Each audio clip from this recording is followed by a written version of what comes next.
اے لوگو جو ایمان لائے ہو، تم پر روزے فرض کر دیے گئے جس طرح تم سے پہلے انبیاء کے پیروں پر فرض کیے گئے تھے۔ اس سے توقع ہے کہ تم میں تقویٰ کی صفت پیدا ہوگی۔ اسلام کے اکثر احکام کی طرح روزے کی فرضیت بھی بتدریج عائد کی گئی۔ نبی صلی اللہ علیہ وسلم نے ابتدا میں مسلمانوں کو صرف ہر مہینے 3 دن کے روزے رکھنے کی ہدایت فرمائی تھی، مگر یہ روزے فرض نہ تھے۔ پھر 2 ہجری میں رمضان کے روزوں کا یہ حکم قرآن میں نازل ہوا، مگر اس میں اتنی رعایت رکھی گئی کہ جو لوگ روزے کو برداشت کرنے کی طاقت رکھتے ہوں اور پھر بھی روزہ نہ رکھیں، وہ ہر روزے کے بدلے ایک مسکین کو کھانا کھلا دیا کریں۔ بعد میں دوسرا حکم نازل ہوا اور یہ عام رعایت منسوخ کر دی گئی، لیکن مریض اور مسافر اور حاملہ یا دودھ پلانے والی عورت اور ایسے بوڑھے لوگوں کے لیے جن میں روزے کی طاقت نہ ہو، اس رعایت کو بدستور باقی رہنے دیا گیا، اور انہیں حکم دیا گیا کہ بعد میں جب عذر باقی نہ رہے تو قضا کے اتنے روزے رکھ لیں جتنے رمضان میں ان سے چھوٹ گئے ہیں۔ چند مقرر دنوں کے روزے ہیں۔ اگر تم میں سے کوئی بیمار ہو یا سفر پر ہو تو دوسرے دنوں میں اتنی ہی تعداد پوری کر لے، اور جو لوگ روزہ رکھنے کی قدرت رکھتے ہوں پھر نہ رکھیں تو وہ فدیہ دیں۔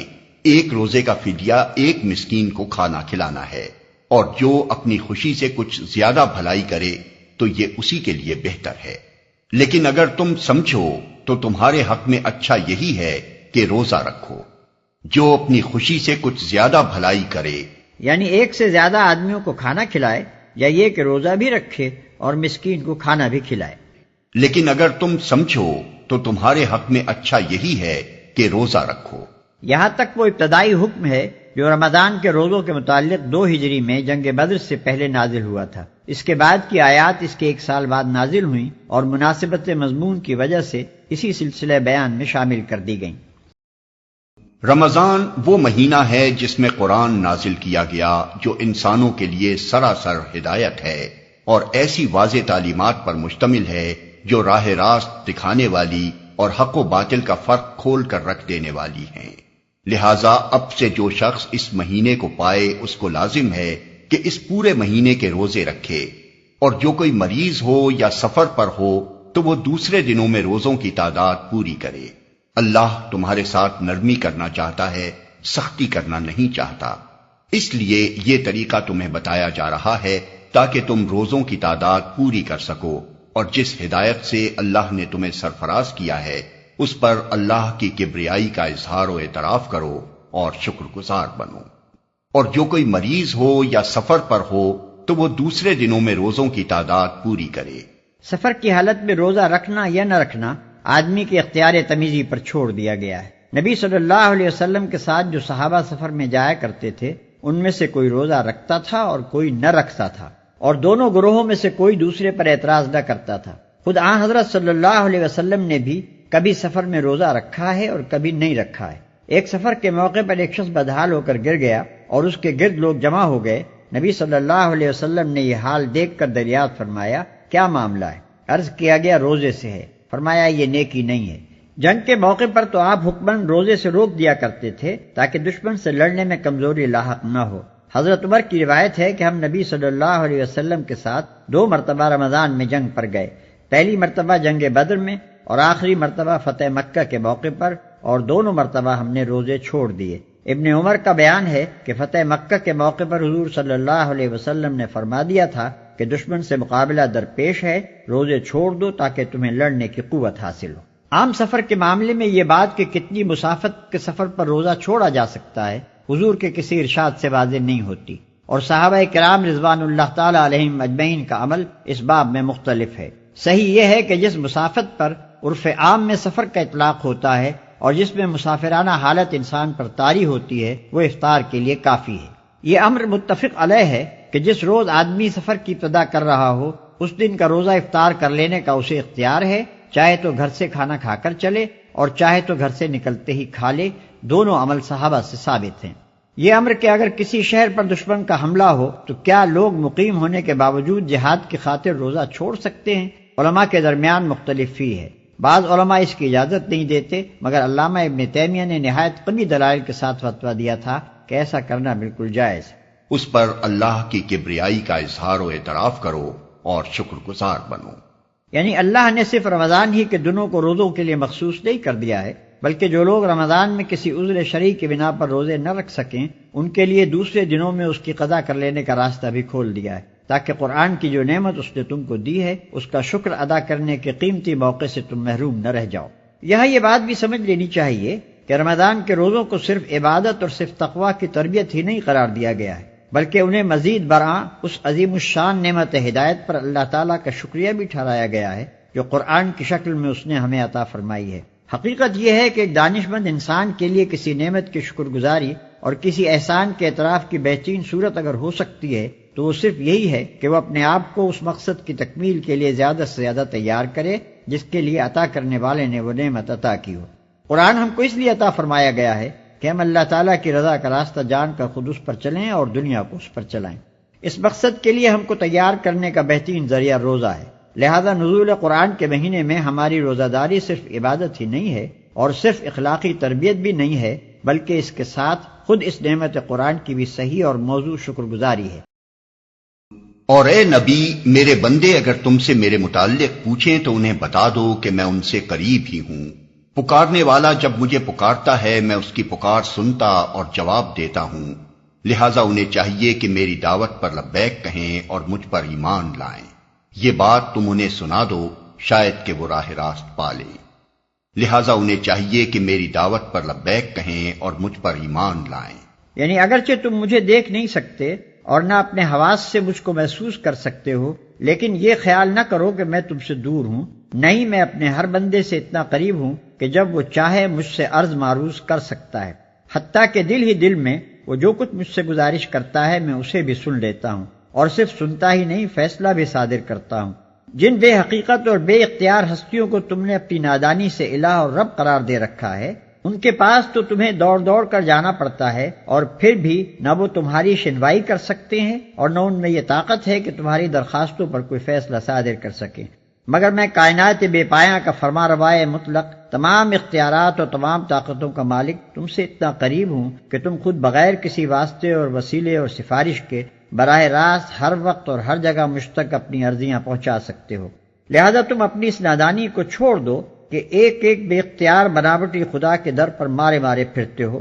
میں جو دعوت تمہیں دے رہا ہوں اس پر لبیک کہہ کر میرا دامن پکڑ لو، میری طرف رجوع کرو، مجھ پر بھروسہ کرو اور میری بندگی و اطاعت میں آ جاؤ۔ یہ بات تم انہیں سنا دو شاید کہ وہ راہ راست پا لیں۔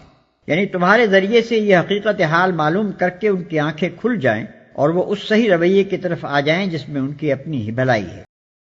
تمہارے لیے روزوں کے زمانے میں راتوں کو اپنی بیویوں کے پاس جانا حلال کر دیا گیا ہے، وہ تمہارے لیے لباس ہیں اور تم ان کے لیے۔ اللہ کو معلوم ہو گیا کہ تم لوگ چپکے چپکے اپنے آپ سے خیانت کر رہے تھے، مگر اس نے تمہارا قصور معاف کر دیا اور تم سے درگزر فرمایا۔ اب تم اپنی بیویوں کے ساتھ شب باشی کرو اور جو لطف اللہ نے تمہارے لیے جائز کر دیا ہے اسے حاصل کرو۔ نیز راتوں کو کھاؤ پیو یہاں تک کہ تم کو سیاہی شب کی دھاری سے سپیدہ صبح کی دھاری نمایاں نظر آ جائے، تب یہ سب کام چھوڑ کر رات تک اپنا روزہ پورا کرو، اور جب تم مسجدوں میں معتکف ہو تو بیویوں سے مباشرت نہ کرو، یہ اللہ کی باندھی ہوئی حدیں ہیں، ان کے قریب نہ پھٹکنا۔ اس طرح اللہ اپنے احکام لوگوں کے لیے بصراحت بیان کرتا ہے، توقع ہے کہ وہ غلط رویے سے بچیں گے۔ وہ تمہارے لیے لباس ہیں اور تم ان کے لیے۔ یعنی جس طرح لباس اور جسم کے درمیان کوئی پردہ نہیں رہ سکتا بلکہ دونوں کا باہمی تعلق و اتصال بالکل غیر منفک ہوتا ہے، اسی طرح تمہارا اور تمہاری بیویوں کا تعلق بھی ہے۔ جو لطف اللہ نے تمہارے لیے جائز کر دیا ہے اسے حاصل کرو۔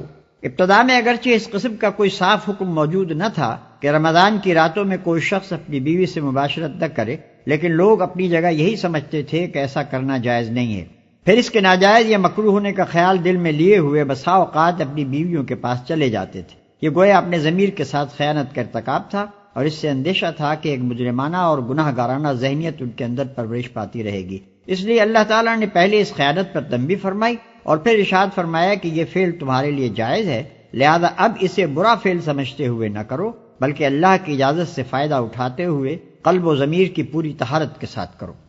راتوں کو کھاؤ پیو۔ اس بارے میں بھی لوگ ابتداء غلط فہمی میں تھے۔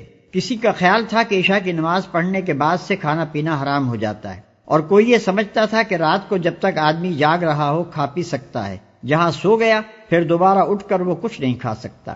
یہ احکام لوگوں نے خود اپنے ذہن میں سمجھ رکھے تھے اور اس کی وجہ سے بسا اوقات بڑی تکلیفیں اٹھاتے تھے۔ اس آیت میں انہی غلط فہمیوں کو رفع کیا گیا ہے۔ اس میں روزے کی حد طلوع فجر سے لے کر غروب آفتاب تک مقرر کر دی گئی، اور غروب آفتاب سے طلوع فجر تک رات بھر کھانے پینے اور مباشرت کرنے کے لیے آزادی دے دی گئی۔ اس کے ساتھ نبی صلی اللہ علیہ وسلم نے سحری کا قاعدہ مقرر فرما دیا تاکہ طلوع فجر سے عین پہلے آدمی اچھی طرح کھا پی لے، سپیدہ صبح کی دھاری نمایاں نظر آ جائے۔ اسلام نے اپنی عبادات کے لیے اوقات کا وہ معیار مقرر کیا ہے جس سے دنیا میں ہر وقت، ہر مرتبہ و تمدن کے لوگ ہر جگہ اوقات کی تعین کر سکیں۔ وہ گھڑیوں کے لحاظ سے وقت مقرر کرنے کے بجائے ان آثار کے لحاظ سے وقت مقرر کرتا ہے جو آفاق میں نمایاں نظر آتے ہیں۔ مگر نادان لوگ اس طریقے توقیت پر عموماً یہ اعتراض کرتے ہیں کہ قطبین کے قریب جہاں رات اور دن کئی کئی مہینوں کے ہوتے ہیں، اوقات کی یہ تعین کیسے چل سکے گی؟